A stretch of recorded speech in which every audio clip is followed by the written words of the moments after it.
Le putaclic. Vous savez, ces vidéos qui surfent sur une mode pour faire des vues avec des titres aguicheurs. Et ces vidéastes qui bombardent la plateforme d'innombrables vidéos pour engranger le plus d'argent possible au détriment d'une réelle intégrité.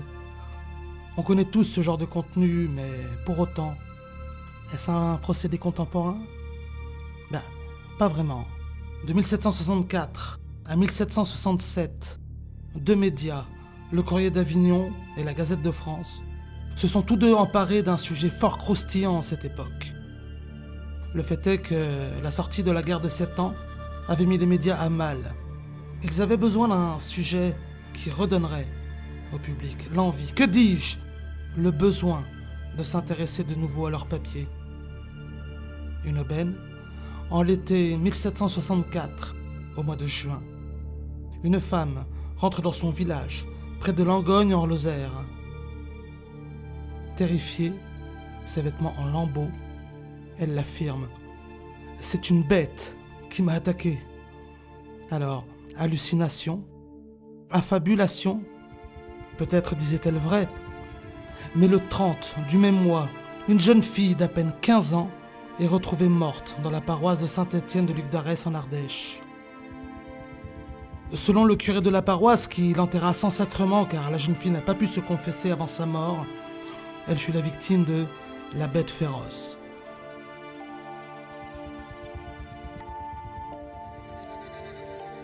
Elle n'était donc peut-être pas la première à périr sous les griffes du monstre, mais elle fut la première déclarée comme étant la victime de la bête du Gévaudan.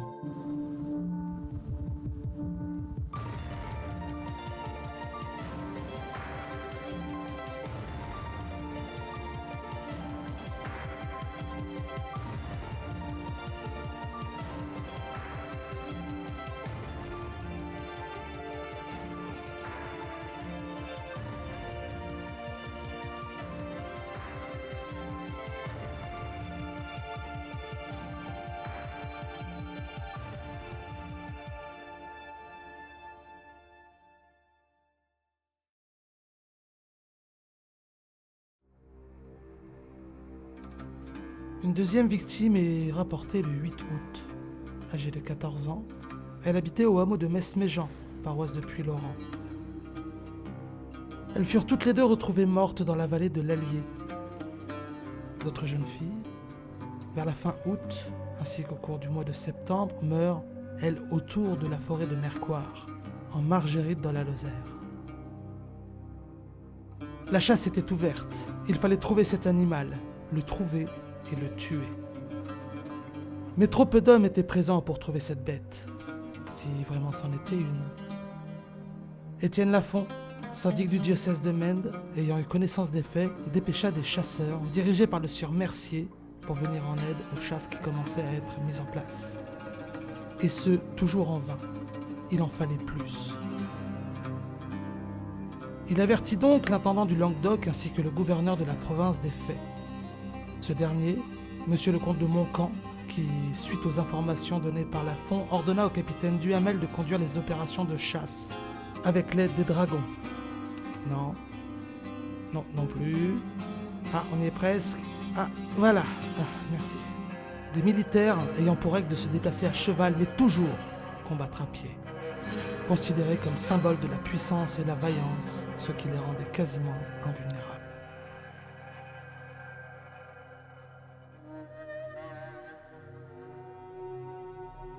Les victimes de la bête furent nombreuses.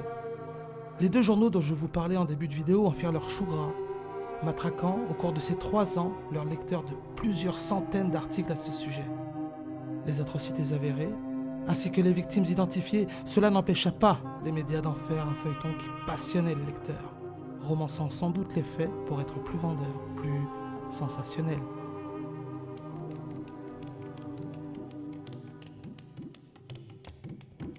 L'humain a toujours eu besoin de ce sentiment que l'inexplicable peut être partout. Imaginez donc. Votre pays est victime d'un monstre ignoble, introuvable et invincible.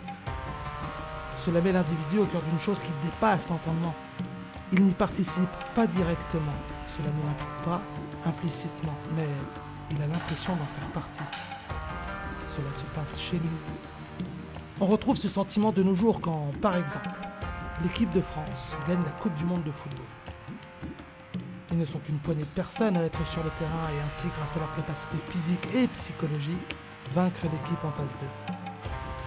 Mais chaque personne devant son écran ou simplement en lisant les nouvelles le lendemain se le dit. On a gagné. Nous avons tendance à nous greffer aux événements qui apportent de la grandeur, même sans y participer vraiment. Par contre, on a tout autant la propension à se désolidariser des événements à tendance négative. Ils vivent chez moi, mais ce n'est pas moi, ce sont eux. Qu'était donc cette bête ?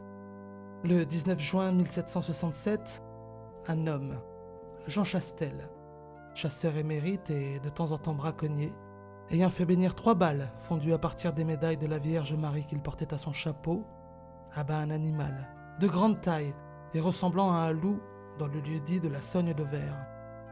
À partir de ce jour, les attaques cessèrent entièrement. La légende était née et, avec, ces quelques lignes romancées du discours de l'abbé Pierre Pourchet. Quand la bête lui arriva, Chastel disait les litanies de la Sainte Vierge. Il la reconnut fort bien, mais par un sentiment de piété et de confiance envers la Mère de Dieu, il voulut finir ses prières.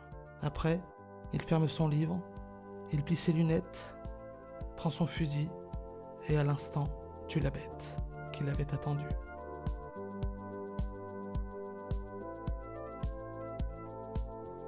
Quelle belle fin! J'ai bien sûr omis une grande partie de l'histoire. Je ne suis pas là pour vous faire une récitation exhaustive d'une page Wikipédia. Mais en fait, avait-il vraiment tué la bête? Ou était-ce seulement un hasard? D'ailleurs, y a-t-il eu une bête, au moins? Un animal exotique, peut-être? Une hyène? Un cryptide? Vous savez, ces animaux que l'on théorise vivants ou, du moins, ayant vécu, sans aucune preuve d'une existence actuelle avérée. Certains pensent à la possibilité d'un Mesonychia, un mammifère de grande taille, ayant une apparence superficielle proche de celle du loup actuel. Ils auraient vécu il y a environ entre 63 et 28 millions d'années.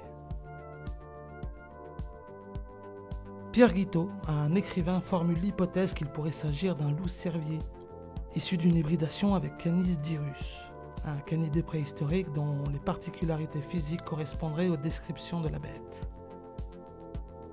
Un croisement entre un chien et un loup. Selon certains, la description de la bête correspondrait en de nombreux points avec celle d'un chien de berger. À cette époque, et ce jusqu'au 19e siècle, ces hybrides étaient connus et jugés instables, appelés mulets ou métis. Mais simplement, n'était-ce pas juste un loup, ou peut-être un groupe de loups? Après tout, tentons de rester ancrés dans la réalité. D'ailleurs, en parlant de réalité, et pourquoi pas un homme?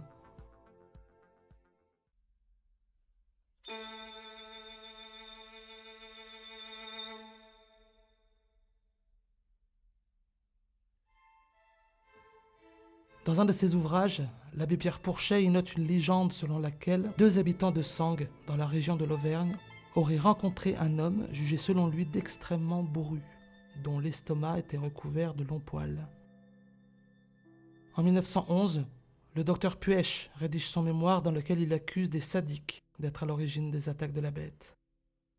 D'ailleurs, un homme, un criminel sadique, que l'on appelait Messire, semblant être originaire d'une vieille famille puissante, serait, selon des écrits publiés en 1962 par Marguerite Haribo-Ferrer, l'homme derrière ces crimes.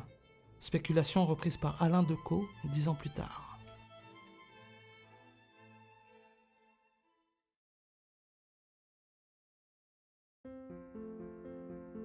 De nombreuses théories dont je n'ai pas fait référence ici existent encore. Chacune d'elles se trouve documentée et montre des preuves, ce qui fait qu'à ce jour, nous ne pouvons dire laquelle est vraie et lesquelles ne le sont pas. L'histoire est parsemée de légendes et de mystères qui ne trouveront peut-être jamais de réponse. Mais cela nous permet de rêver, de forger notre imaginaire, se dire que peut-être un monstre, un de ces êtres fantastiques dont nous espérons tous un peu l'existence, est là, ou du moins l'a été. Des revenants, Des êtres venus d'un monde dont nous n'avons pas conscience, se trouvant sur des terres si lointaines que nos connaissances actuelles ne peuvent que soupçonner. Ce destrier et cette corne posée sur son front, cet être vivant tantôt dans les montagnes, tantôt dans les forêts. Nous les connaissons, nous voudrions y croire, d'ailleurs certains y croient. Ce monde fabuleux qui nous permet de nous échapper un peu de celui dans lequel nous cherchons encore notre place. Nous vivons sur nos acquis, nous peuplons notre terre, elle est nôtre. Mais c'est bien une somme de hasard qui fait que nous sommes là. Qu'aujourd'hui je peux me permettre d'écrire ces lignes et de vous proposer cette vidéo. Il faut prendre soin de notre habitat. Si ce n'est pour nous, faisons-le pour les générations futures et permettre que ce cadeau que nous a fait l'univers en combinant sur cette petite planète tous les composants qui font que nous soyons vivants fasse naître dans les décennies, les siècles futurs de nouvelles légendes. Et ainsi permettre à nos rêves d'être habités par de nouveaux acteurs improbables. Je vous laisse avec ces images dans vos têtes. Faites-en bon usage. Partagez-les avec votre entourage et, si cela vous en dit, apposez votre soutien envers votre serviteur. Et n'oubliez pas, croyez en vos rêves. Le compteur vous salue. Une dernière chose, surtout n'oubliez pas que pour vos proches, votre famille, vos amis, ou bien cette personne dont vous avez croisé le regard ne serait-ce qu'une fois dans un bus ou au coin d'une rue, vous aussi, vous êtes une légende.